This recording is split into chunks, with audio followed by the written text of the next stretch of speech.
할렐루야. 오늘은 만일 내게 절하면 이라는 제목으로 하나님의 말씀을 대언하도록 하겠습니다.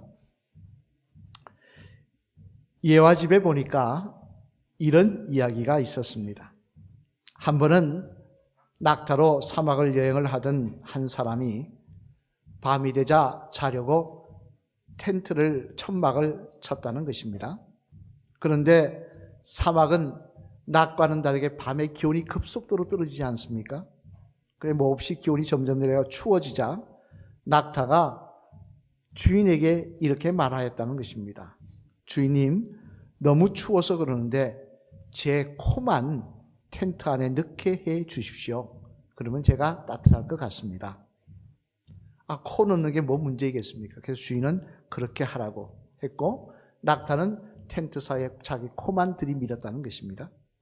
그런데 얼마 후 다시 낙타는 주인에게 말하는 것이었습니다. 주인님, 코를 넣고 나니까 얼굴이 너무 춥습니다. 얼굴도 넣으면 안 될까요? 그러자 주인은 이왕 코를 넣게 해줬으니 얼굴 넣는 게 뭐 문제일까 싶어서 얼굴 그래라고 했다는 것입니다. 낙타의 얼굴이 들어왔습니다. 얼마 지나지 않아 낙타는 또 이렇게 말합니다. 주인님, 아직 자리가 넉넉하니 오늘 하루 종일 고생한 제 앞발만이라도 넣게 해주세요. 듣고 보니까 고생했는데 그것마저 안 해줄 수 없어서 앞발만 넣으라 그랬다는 것입니다. 그런데 얼마 지나지 않아 낙타는 또 이야기합니다. 주인님, 이왕 앞발도 들어왔으니 뒷발도 넣게 해주십시오. 뒷발이 너무 춥습니다. 이미 앞발 들어왔는데 뒷발 안 된다 할 수 있겠습니까? 뒷발까지 넣으라 그랬다는 거예요. 그러니까 이제 그 좁은 텐트 안에 낙타가 한 마리 들어와 있는 것입니다. 서로가 부비면서 힘들게 앉아 있는데 잠시 후 낙타가 또 주인에게 이렇게 말하는 것이었습니다. 주인님, 텐트가 너무 좁아서 그런데 주인님이 바깥에 나가서 주무시면 안 되겠습니까? 그리고는 주인을 텐트에서 쫓아내었다는 것입니다. 무슨 이야기입니까?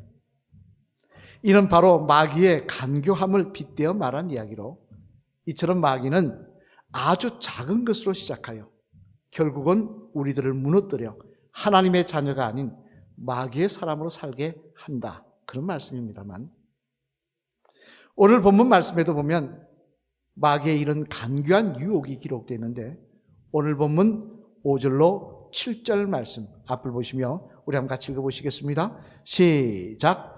마귀가 또 예수를 이끌고 올라가서 순식간에 천하 만국을 보이며 이르되 이 모든 권위와 이 그 영광을 내가 네게 주리라. 이것은 내게 넘겨준 것이므로 내가 원하는 자에게 주노라. 그러므로 내가 만일 네게 절하면 다 내 것이 되리라. 아멘. 무슨 말씀입니까? 이는 마귀가 이제 메시아로서 공적 생애를 살려고 하시는 예수님을 찾아와서 세 가지 시험을 한 것 중에 두 번째 시험을 한 내용의 말씀입니다만 그 내용을 보면 뭐라고 이야기하느냐? 예수님을 높은 곳으로 천하만국이 다 보이는 곳으로 데리고 올라갔다는 것입니다. 그리고는 천하만국을 다 사방을 보여주며 뭐라고 이야기하느냐? 나에게 절 한 번만 하면 이 모든 것을 다스리는 권세를 주겠다. 이 땅의 권세 잡은 자, 마귀를 뭐라고 얘기합니까? 주님 오시기 전까지 이 땅에 권세 잡은 자라고 얘기하고 있지 않습니까? 그 권세를 너에게 주겠다는 것입니다. 참 굉장히 큰 유혹입니다만 그런데도 불구하고 예수님은 그런 마귀에게 오직 하나님만을 경배해야 한다고 하시면서 단호히 그 마귀의 권유를 거절하는 모습을 보여주셨습니다만 그러면 여러분 우리가 한번 생각해 봐야 될 것은 마귀는 왜 많고 많은 시험 중에 절만 한 번 한다면 내게 절만 한 번 하면 천하 만국을 다스리는 권세를 준다고 하는 그런 시험을 하고 있는 것일까요? 왜 많고 많은 시험 중에 이런 시험을 하는 것일까요? 바라기는 오늘은 이 말씀을 통하여 마귀가 주는 유혹의 간교함을 다시 한번 바로 깨달아 그 유혹에 넘어가지 아니하시고 승리하시는 바른 믿음의 성도들 되시기를 주님의 이름으로 축원합니다. 그러면 왜 마귀는 많고 많은 시험 중에 예수님께 찾아와 시험하면서 절만 하면 내가 만국을 다스리는 권세를 주겠다고 그런 시험을 하고 있는 것일까? 그 내용을 한번 살펴보면요. 먼저 첫째로 우리 한번 같이 읽어보시겠습니다. 시작. 방법의 문제에 있어서 희생 없는 영광을 누리라고 유혹하기 위해서입니다. 뭐 하라고요? 희생 없는 영광을 누리라고 유혹하기 위해서 그렇게 했다는 것입니다. 방법의 문제에 있어서. 오늘 보면 6절로 7절 말씀 한번 같이 읽어보시겠습니다. 앞을 보시며 시작. 이르되 이 모든 권위와 그 영광을 내가 내게 주리라. 이것은 내게 넘겨준 것이므로 내가 원하는 자에게 주노라. 그러므로 내가 만일 내게 절하면 다 내 것이 되리라. 아멘. 이는 마귀가 예수님께 찾아와서 절만 하면 천하 만국을 다스리는 권위를 주겠다고 유혹하고 있는 말씀입니다만, 그러면 왜 이런 유혹을 하고 있느냐 하니, 그것은 바로 지금 마귀 앞에 서 계신 예수님에게는 앞으로 다가올 공생의 3년과 고난의 십자가가 기다리고 있었기 때문이었습니다. 그리고 그 고난에 대해서 예수님께서 나름대로 걱정하시는 것도 알았기 때문이었다는 것입니다. 여러분이 아시는 대로 예수님께서는 십자가를 지시기 전 겟세마네 동산에서 뭐라고 기도하셨습니까? 할 수만 있다면 이 십자가를 지지 않게 해달라고 기도하셨습니다. 그 이야기는 다시 말해 평상시 예수님의 마음속에는 뭐가 있었다는 거예요? 십자가 지는 데 대한 걱정이 있었다는 거예요. 육신을 입고 온 예수님께서 그 십자가의 고난과 그 죽음에 대한 두려움이 있었다는 거예요. 그러자 그 고민을 아는 마귀는 뭐라고 예수님을 유혹하고 있습니까? 아니 그렇게 하지 않아도 되는데, 그런 고난을 피할 수 있는 방법이 있는데 왜 그렇게 하느냐? 나에게 한번 절만해라. 그 고난 겪지 않게 해주겠다라고 이야기하고 있는 것입니다. 과거에 한 번은 우리나라 사람들 속에 깊이 뿌리를 내리고 있는 무속에 대해 기록한 책을 읽어본 적이 있습니다만, 그 책 가운데 제 인상에 남은 것은 무속신앙의 특징을 무엇이라고 정의하고 있느냐 하는 내용이었습니다. 그 중에 하나 기억나는 게 뭐냐면요, 줄을 쳐놨는데, 무속신앙은 복을 구하는 모습은 있지만 그에 따른 도덕성이나 의무감은 없다라고 하는 내용이었습니다. 즉 무속신앙은 복을 구하지만 그에 따른 희생이나 합당한 노력은 요구하지 않는다는 것입니다. 사실 여러분, 한 예로 우리 주변에 누가 자녀가 고3 수험생이어서 무당을 찾아가서 이렇게 이야기한다고 해보죠. 우리 아이가 올해 대학을 가야 하는데 어떻게 해야 대학에 잘 입학할 수 있겠습니까? 라고 이야기한다면 무당이 뭐라고 이야기하겠습니까? 그러려면 공부도 열심히 해야 돼. 어느 학원에 다니고 있지? 그 학원에 더 열심히 해야 돼.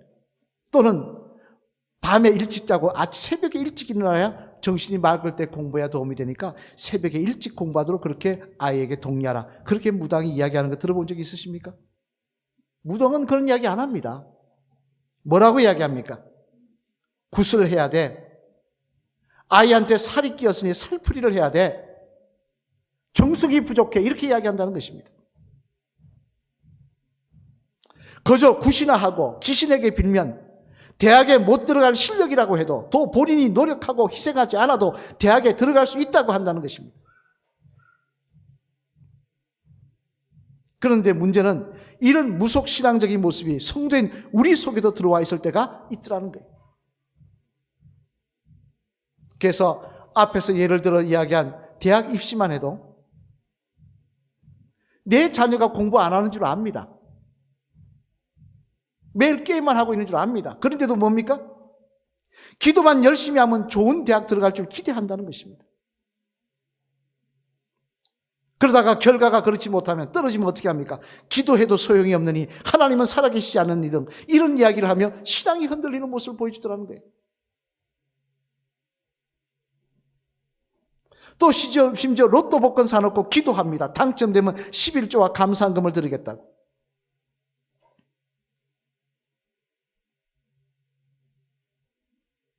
마음이 찔리시는 분도 계실 겁니다만, 하지만 여러분, 우리가 믿는 하나님은 그런 하나님이 아니시라는 사실을 알아야 합니다. 기도해도 복권 당첨되십니까?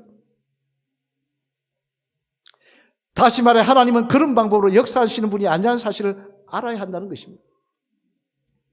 당장 대표적으로 마태복음 25장에 나오는 달란트 비유를 보면요, 그 비유에 뭐라고 말씀하십니까? 하나님께서 우리들에게 어떤 모습을 기대하시는가에 대한 내용을 그 비유를 통해서 주님은 분명히 말씀하고 계시는데, 그 달란트 비유가 어떤 내용입니까? 주인이 타국에 가면서 3명의 종에게 각자 달란트를 맡깁니다. 5달란트, 2달란트, 1달란트. 그랬더니 5달란트는 열심히 일해서 5달란트를 더 남겨서 10달란트를 만들고, 2달란트 맡은 종은 열심히 일해서 2달란트를 4달란트로 만들었습니다.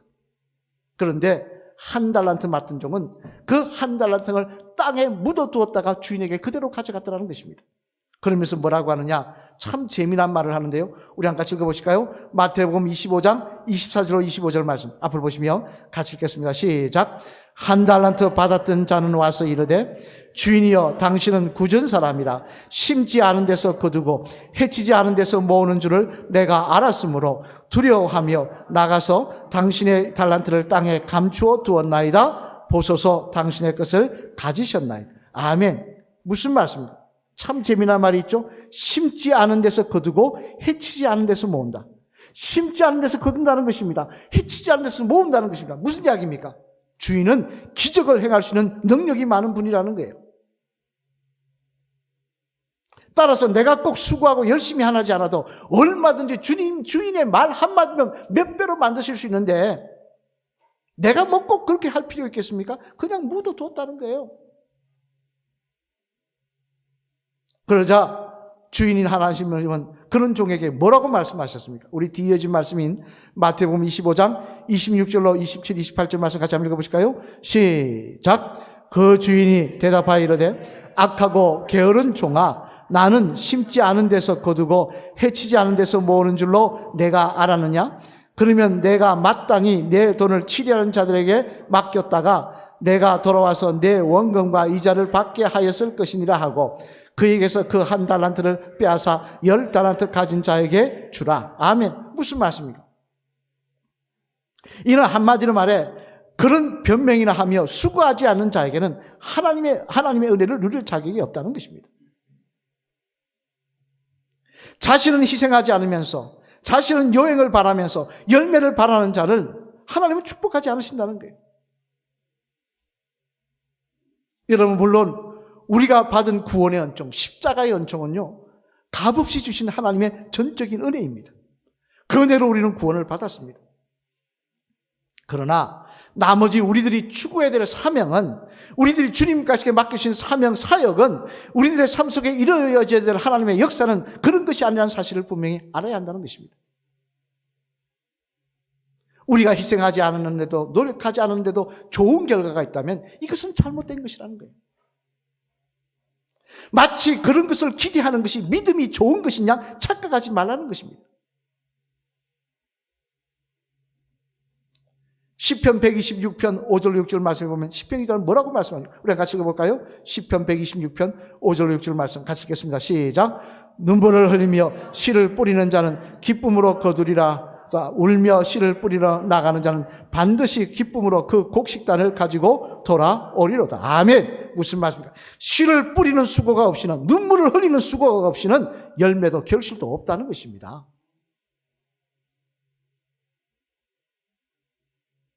우리 당장 교회도 그렇지 않습니까? 하나님 능력 많으시면 우리가 그 건축헌금 할 필요가 뭐 있습니까? 기도할 필요 뭐 있습니까? 하나님 다 세우실 건데. 그렇지 않지 않습니까? 또 갈라디아서 6장 7절로 8절 말씀에 보면 사도 바울도 이렇게 분명히 말씀하십니다. 우리 갈라디아서 6장 7절로 8절 말씀 한번 같이 읽겠습니다. 시작. 스스로 속이지 말라. 하나님은 업신여김을 받지 아니하시나니 사람이 무엇으로 심든지 그대로 거두리라.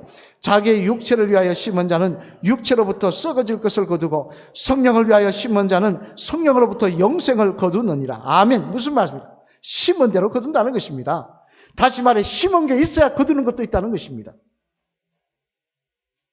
그래서 희생이 없는 영광을 누릴 수 있다고 하는데 왜 고난하고 고통당하려고 하느냐? 왜 희생 없이 영광을 누릴 수 있는데 고통당하려고 하느냐라고 유혹하는 마귀에게 예수님 단호히 물러가라고 말씀하셨던 것입니다. 여러분, 우리들이 분명히 알아야 될 사실은요, 십자가의 희생이 없었다면 부활의 영광도 없는 것입니다. 십자가의 희생이 없었다면 부활의 영광도, 우리의 구원의 영광도 없는 것입니다. 바라기는 오늘도 우리의 마음속에 심지 않은 데서 거두기를 바라는 마음을 심어주는 마귀다. 마치 그것이 믿음이 좋은 것이고 그것이 마치 하나님의 은혜라고 생각하게 만드는 그 마귀의 역사 속에 넘어가지 마시길 바랍니다. 심지 않은 데 거두기를 바라는 마음이 내 마음속에 살뜨고 있다면 악한 것, 마귀의 사탄아 물러가라고 이야기하시며, 다시 한번 바른 믿음의 사람으로 설 수 있는 저와 여러분들, 내 눈물로가 내 기도와 내 땀으로 하나님의 역사를 이루어 가시는 믿음의 성도들 다 되시기를 주님의 이름으로 간절히 축원을 드립니다. 둘째로 또 하나, 마귀가 왜 이렇게 유혹하고 있느냐, 우리 같이 한번 읽어보시겠습니다. 시작. 시기의 문제에 있어서 당장 이루라고 하는 조급함의 유혹을 하기 위해서입니다. 첫 번째는 방법에 있어서 희생 없이 영광을 누리라는 것이고, 두 번째는 시기에 있어서 당장 이루라는 조급함의 유혹을 하기 위해서라는 것입니다. 오늘 보면 7절 말씀 다시 한번 읽어보시겠습니다. 앞을 보시며 시작. 그러므로 내가 만일 내게 절하면 다 내 것이 되리라. 아멘. 무슨 말씀입니까? 마귀가 이야기합니다. 예수님께 나에게 1000번 절하면, 나에게 10,000번 절하면이 아닙니다. 몇 번 절하라고 이야기합니까? 한 번. 나에게 딱 한 번만 절하면 해주겠다는 것입니다. 다시 말해 3년이라는 시간 허송세월할 필요 없다는 거예요. 빨리빨리 끝낼 수 있는 방법인데 왜 사서 고생하느냐는 거예요.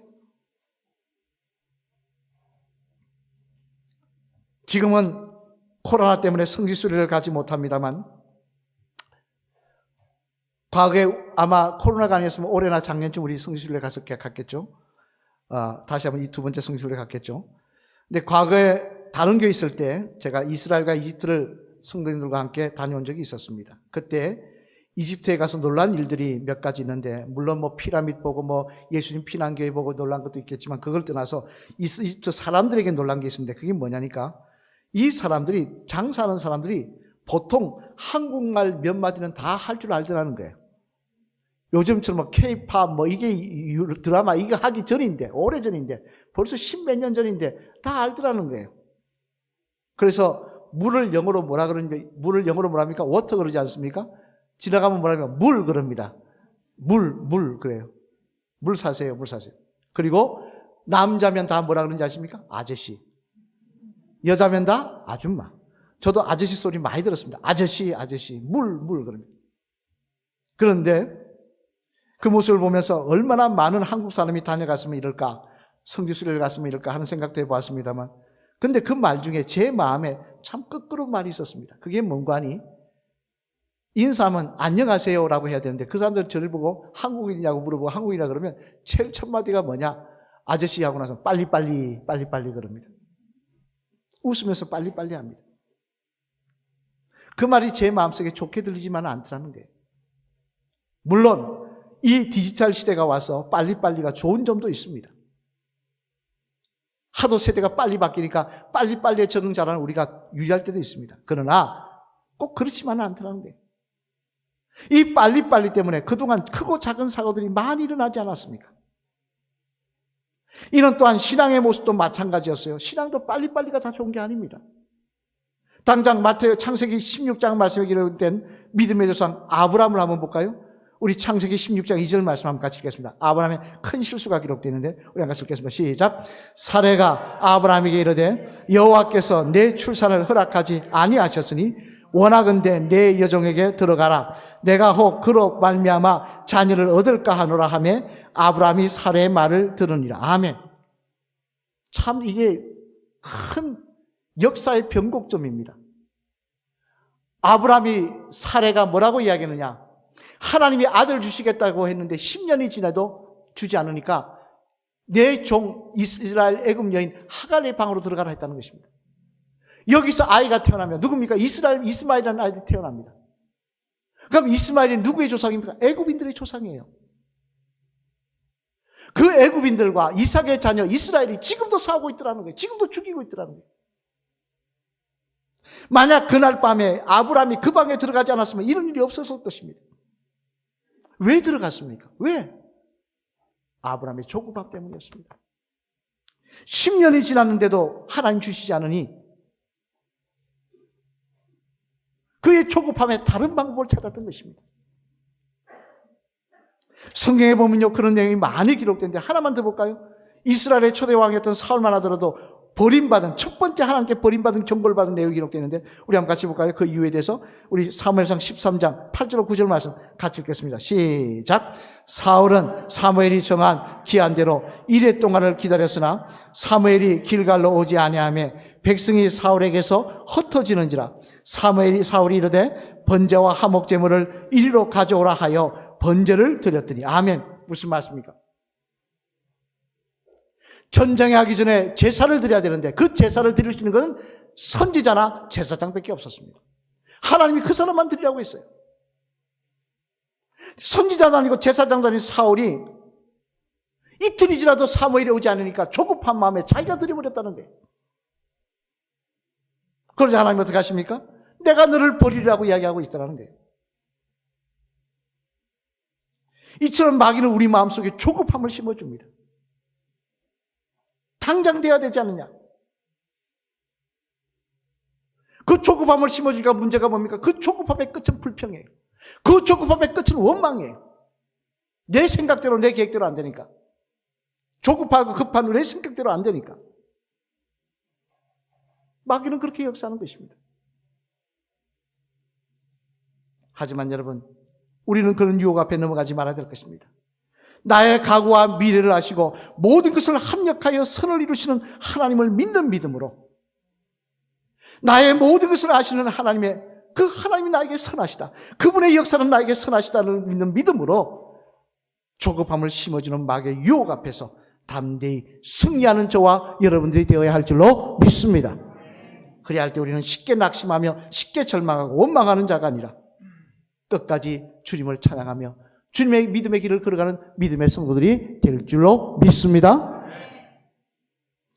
사랑하는 성도 여러분, 마귀를 뜻하는 말은 헬라어로 디아볼로스라는 말입니다. 이 말의 뜻은 고소자, 중상자라는 뜻입니다. 즉 초자연적인 능력을 소유하여 하나님의 일을 대적할 뿐만 아니라 또 하나 우리들에게 사람들을 미혹하여 그 미혹함에 넘어간 사람들의 모습을 가지고 하나님 앞에 가서 고소한다는 거예요. 우리가 잘못한 것 가지고도 고소하지만 우리를 미혹해서 우리가 그 유혹에 넘어가서 죄를 짓는 모습을 가지고 하나님 앞에 가서 고소를 한다는 거예요. 그래서 하나님의 심판을 받게 만든다는 것입니다. 그게 마귀라는 거예요. 따라서 오늘도 마귀는 예수님을 미혹하고 있습니다. 하나님의 역사를 망치기 위해서, 하나님께 징계받는 주님을 만들기 위해서 방법으로 가지고 희생이 없는 영광을 누릴 수 있는데 왜 그렇게 하느냐? 당장 이룰 수 있는데 왜 그렇게 하느냐? 유혹하고 있습니다. 이는 또한 우리들도 마찬가지였어요. 똑같이 이용합니다. 희생 없는 영광이 있는데 왜 고생하느냐?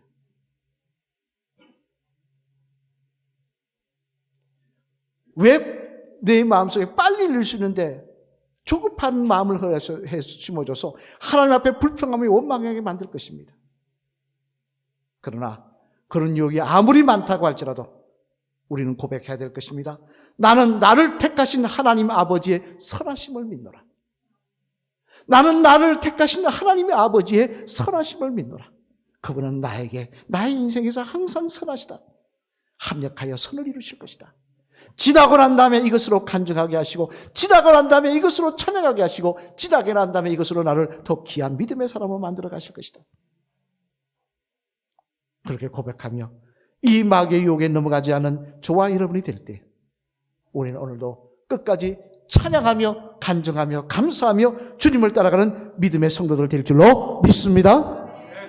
우리 한번 마지막으로 따라하실까요? 집사님, 오늘도 희생 없는 영광을 바라게 하며 조급함으로 하나님의 역사를 바라보게 하는 마귀의 유혹에 대해 사탄아 물러가라고, 사탄아 물러가라고 외칠 수 있는 그런 집사님 되시길 바랍니다. 할렐루야. 아멘. 마귀의 유혹은 여러분 대단한 것이 아닙니다. 우린 마귀 유혹하면 대단한 걸로 생각합니다. 아닙니다. 마귀는 그렇게 유혹하지 않습니다. 오늘도 이야기합니다. 희생 없는 영광을 바라고, 인생 한 방이라고. 우리에게 조급함을 심어줍니다. 불평하고 원망하게 만들 것입니다. 어리석은 그 생각에 넘어가지 마시길 바랍니다. 오늘 보면 7절 말씀 앞을 보시면 다시 한번 읽어보실까요? 같이 읽겠습니다. 시작. 그러므로 내가 만일 내게 절하면 다 내 것이 되리라. 아멘. 절만 한번 하면 희생도 없이 고난도 없이 즉시 바라는 바를 이루어주겠다는 것입니다. 이게 마귀의 유혹입니다.